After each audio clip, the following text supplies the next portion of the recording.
Yeah.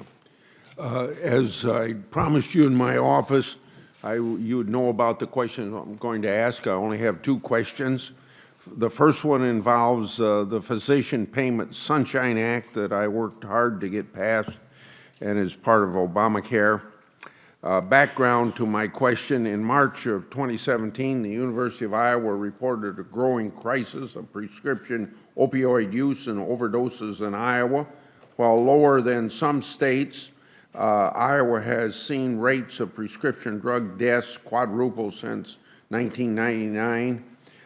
In addition to concern about misuse of these drugs, I also think it's important to protect patient access to needed medications.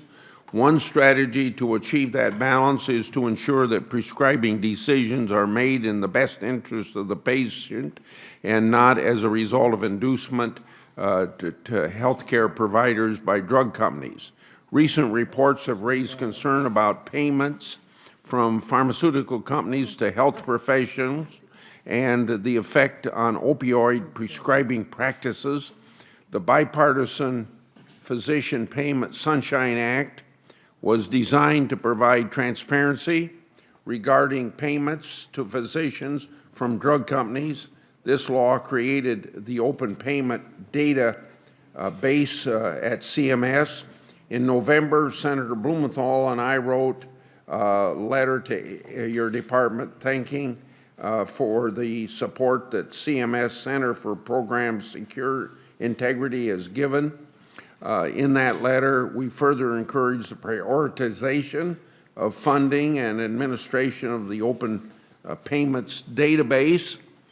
Now, you may wonder why I'm asking this question. Before I ask it, Mr. Chairman, I'd like to have the Blumenthal-Grassley letter and the University of Iowa report put in the record. Without objection. Yeah.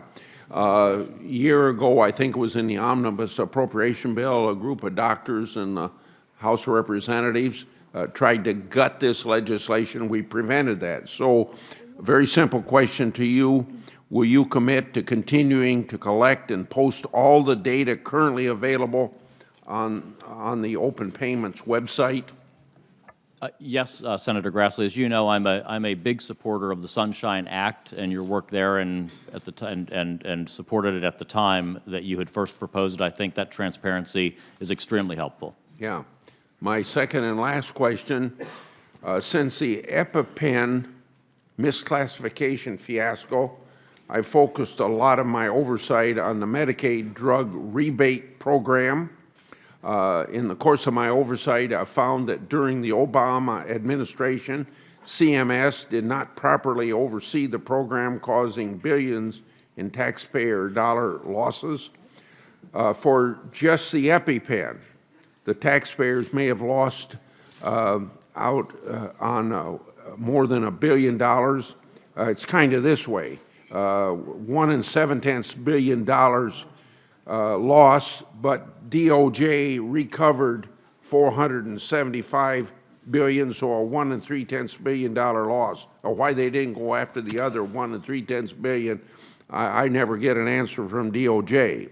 In December 2017, the HHS Inspector General released a report on the rebate program and found that hundreds of drugs were potentially misclassified.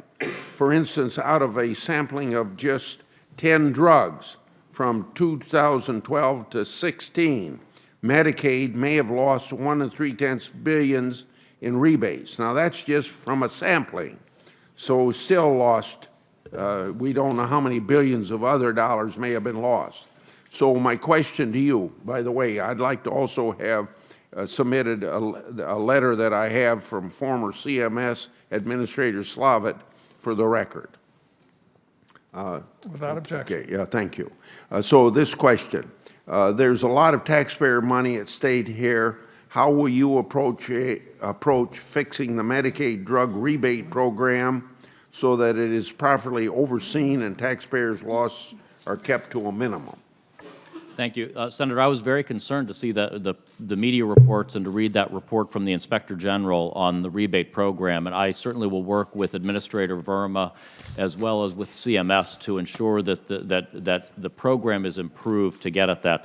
One of the key issues, I think, is to ensure are the regulations and guidance there clear so that those companies knew what their obligation is, and if necessary, moving to enforcement to ensure that they understand that these are obligations that need to be held up.